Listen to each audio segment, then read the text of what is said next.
Vamos falar agora sobre procedimentos e tipos de negociação. A negociação, ela é uma sequência de movimentos onde os adversários buscam um consenso, se possível, favorável para as partes. Então, esse procedimento de negociação, ele pode ser com movimentos cooperativos e envolvem ajustes em relação a um compromisso, ou ele pode ser um movimento mais agressivo, onde envolve um aumento de escala de conflitos. E o que seria conflito? Conflito é uma condição de oposição, em que as metas, bem como as atitudes de um lado, afetam o outro lado. Então, normalmente, a maximização das metas de um lado vão impedir a maximização das metas do outro lado. As metas e as ambições de um jogador interferem nas metas e ambições do outro jogador. Então, a gente percebe que entre a compra e venda, o que quer comprar com o menor preço possível, e o que quer vender com o maior preço possível. Então, a gente já tem um conflito nessa direção, né? Os objetivos que são opostos. Podemos falar de negociação como sendo a arte e a ciência de negociar. A arte seria algo que é aprendido e aprimorado na prática, onde eu tenho as habilidades interpessoais, as habilidades de empregar manobras de barganha que frustrem os planos do adversário e a sabedoria para discernir quando e como usá-la. Já a ciência é o procedimento sistematizado, é esse conhecimento de forma analítica colocado para apoiar o decisor ou o negociador. E o que é uma boa negociação? É justamente a obtenção de um acordo favorável, ou seja, a identificação ou rejeição de acordos que sejam desfavoráveis. É sempre necessário mais treinamento na arte e na ciência da negociação e da intervenção, onde deveriam ser incluídas instruções não só do relacionamento interpessoal, como também habilidades de solução do problema analiticamente, que é justamente o apoio analítico que tínhamos falado no início. Então, o Haifa, em 2003, ele fez uma série de perguntas a respeito de algumas características que são importantes para a negociação. Entre essas questões centrais, temos as seguintes, né? Existem mais de duas partes na negociação, então quando existe, para haver uma negociação eu preciso ter pelo menos duas partes, mas eu posso ter mais de duas partes e quando isso acontece eu posso ter movimentos de coalizão. Nesse mesmo sentido, a pergunta que é feita é: essas partes são monolíticas? Então, se houver um movimento de coalizão, a gente precisa avaliar se essas partes elas são convergentes, se elas pensam de uma forma estruturada e similar, ou se elas são muito divergentes, porque o processo de negociação ele vai ser diferente dependendo da forma como as pessoas interagem. O jogo é repetitivo, então essa questão do jogo sempre nos remete à teoria dos jogos, né? E a avaliação, se ele é único ou repetitivo, vai diferenciar o comportamento do negociador no processo de negociação. Existem efeitos de vinculação com outras negociações, isso é importante sempre ter em mente, porque o negociador que faz comete algum erro no processo de negociação, esse erro ele é perpetuado ao longo das próximas negociações. Tá? Então, essas negociações que são repetitivas, é importante que sempre haja a questão da credibilidade sendo colocada em prática. Há mais de um assunto na negociação, então normalmente a negociação ela não deve se processar somente em termos do valor, do preço daquilo que está sendo negociado, mas outros assuntos eles podem fazer parte do processo de negociação. Quando isso acontece, o processo fica cada vez mais complexo, porque vários trade-offs devem ser considerados. É necessário chegar a um acordo? Essa é uma pergunta que sempre é feita no processo de negociação, já que para chegar a um resultado seria esse acordo, mas no momento da negociação em que eu tenho um outro negociador, eu posso fazer um processo de negociação com um outro negociador, além daquele que eu estou fazendo, então não é necessário chegar a um acordo, eu posso escolher sair da negociação, tá?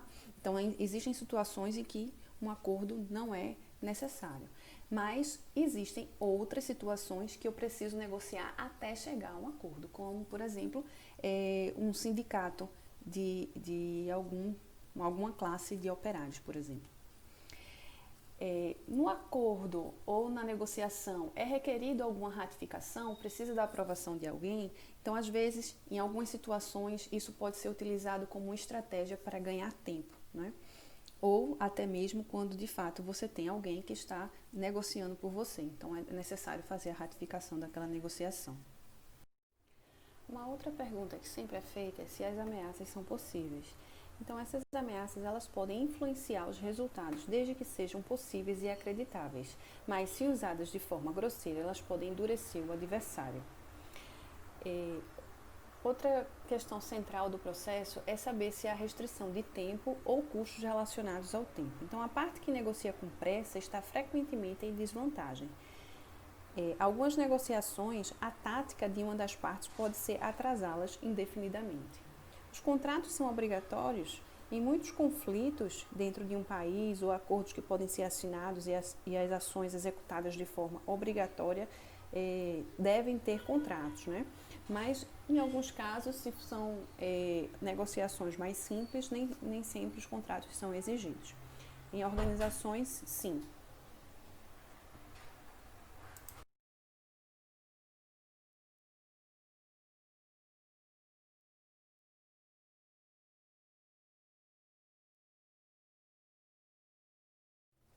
Outra questão que deve ser sempre analisada é com relação às normas do grupo. O que é que rege esse grupo? Será que esse grupo ele tem um antagonismo cooperativo, um antagonismo restrito ou uma parceria bem cooperativa? Então, essa forma que rege o comportamento do grupo deve ser avaliado para um bom processo de negociação. Além disso, avaliar se é possível a intervenção de uma terceira parte. Então, normalmente, quando há resistência para a solução de uma solução, é possível a intervenção externa. E esses interventores podem ser os facilitadores, mediadores ou árbitros. Então, o processo de negociação pode ser entendido como uma passagem de uma situação atual para a situação futura dentro de um campo de forças impulsionadoras e restritivas. Então, podemos achar uma zona de acordo funcional ou um acordo nocivo ou impasse. Quando a gente fala de zona de acordo, a gente pode ter um exemplo de um comprador que quer comprar a 15 e um vendedor que quer comprar a 20.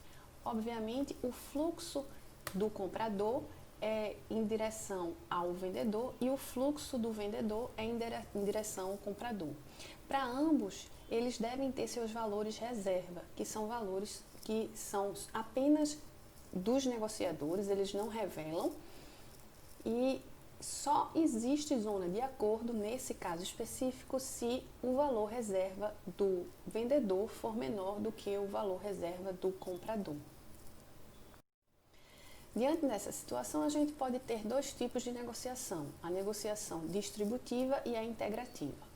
A negociação distributiva, apenas um ponto está sob disputa, como por exemplo o dinheiro, e as partes têm interesses opostos em relação a esse ponto. Então, quanto mais uma receber, menos a outra obterá. Então, a preocupação de cada um dos negociadores estaria na obtenção da maior fatia possível do bolo. Um lado ganha às custas do outro, então é a famosa negociação ganha-perde. Alguns exemplos de negociação distributiva: a venda de um imóvel, a fatia de uma torta da maçã, qualquer concessão feita a um adversário reduzirá a mesma proporção do seu próprio pedaço.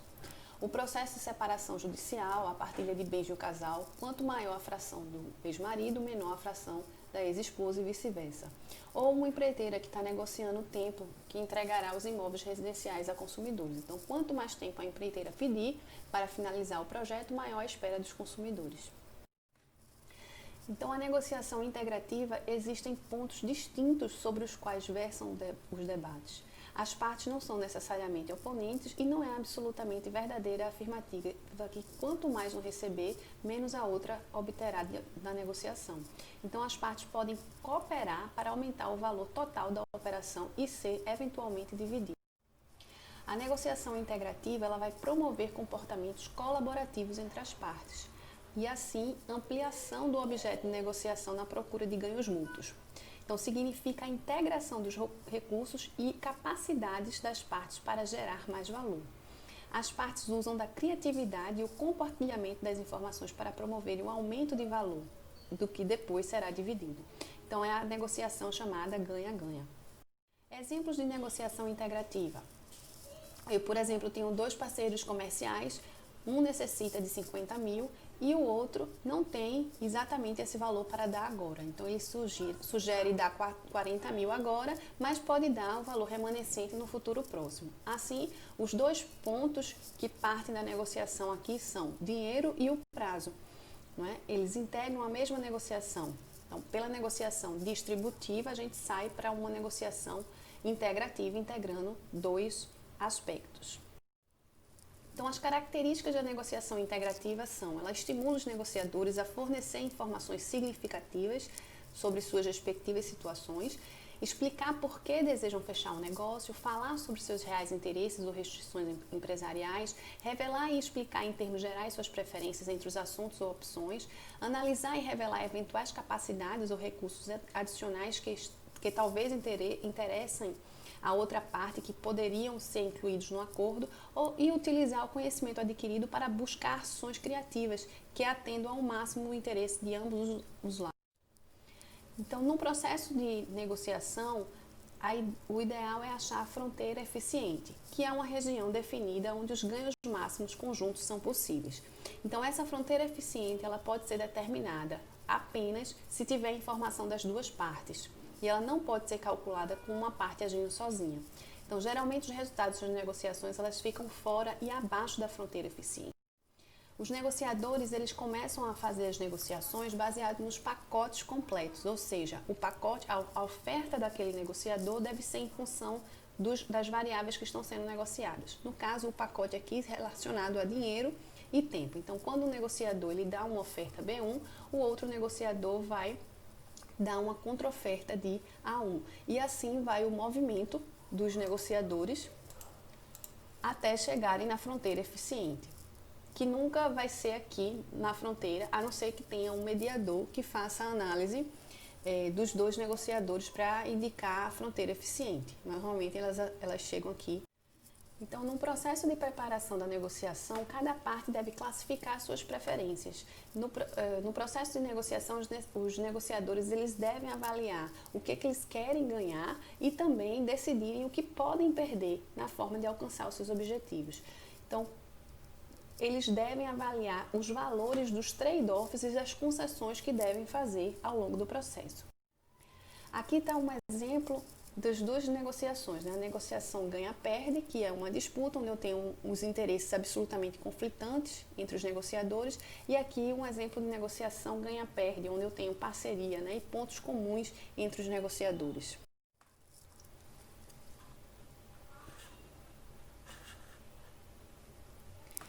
Então, de uma forma resumida, nós podemos dizer que uma negociação tem duas partes e quando ela avalia um assunto é uma negociação distributiva, quando ela tem duas partes e muitos assuntos é uma negociação integrativa. E quando ela tem muitas partes e muitos assuntos, nós podemos dizer que pode haver coalizões. Coalizão é quando um grupo de jogadores escolhe agir de forma conjunta para benefício mútuo. Aqui nós descrevemos as etapas do processo de negociação. Então, normalmente a negociação ocorre em 3 momentos. A pré-negociação, que é a etapa de preparação, onde todas as informações são colhidas com relação ao negócio e aos negociadores e ao processo que vai ser utilizado. A reunião de negociação, que é a negociação em si, que acontece em uma série de fases até chegar à ação final, que é o acordo ou não.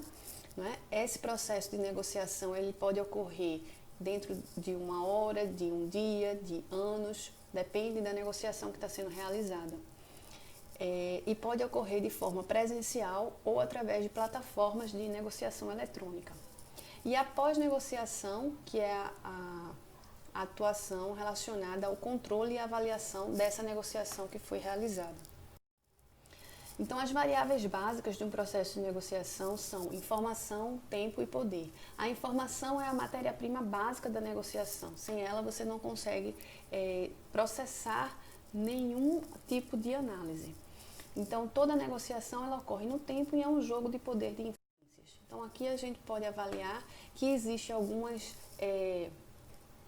alguns poderes que são pessoais, como atitude, moralidade, persistência, capacidade persuasiva, etc. E alguns poderes que são circunstanciais daquela negociação, seja por experiência, por ter o poder do investimento, ou de posição, ou de algum risco que esteja sendo ocorrido. Né? Bom, esse era o assunto que nós tínhamos a tratar. Muito obrigada.